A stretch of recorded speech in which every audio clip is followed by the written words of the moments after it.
North Queensland has deep ties with China. Should this region become more reliant on China as a trading partner, and how has your government strengthened that relationship since the imposition of US tariffs?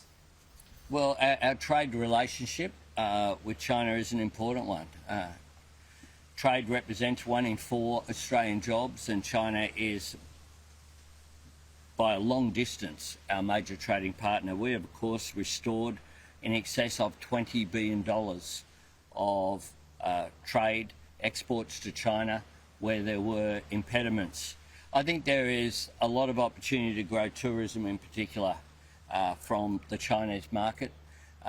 The statistics show that Chinese visitors to Australia are big spenders. They tend to come for a longer period of time than some countries, and we certainly welcome tourism from around the world, including from China. Donald Trump has increased his tariff on China to 125%. Do you think our relationship with Beijing could be hurting our chances of getting a tariff exemption? No one has a better deal than Australia at 10%. Now, President Trump has announced another change in policy overnight. We have, of course, got a better deal than any country on the planet in the announcements that President Trump made just last Thursday morning. But last Thursday morning, I described this as an act of economic self-harm. It's quite clear from the response of the markets that that announcement is doing harm to the United States, is doing harm to its prospects of employment, inflation, all of those key figures as well. We'll continue to advocate that Australia's tariff rate should be zero.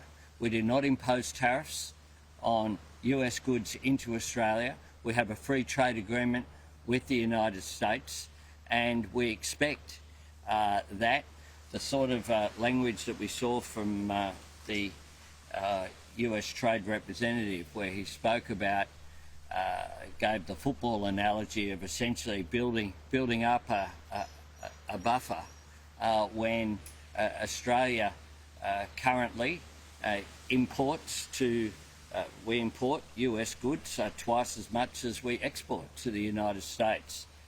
We don't think it's an act of a friend. As I said last Thursday, we'll continue to advocate strongly for Australia's interests. We'll just go along. We'll go along in an orderly way. You spoke about climate credibility, but it is the case that Labor is taking the same environmental policy to the 2025 election as you took to the 22 election. When will nature-positive laws be delivered, and what do you say to disappointed voters who are now thinking of voting for the Greens?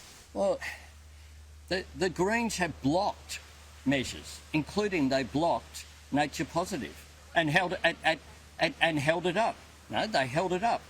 And there weren't the numbers. I said this yesterday, it doesn't change from day to day.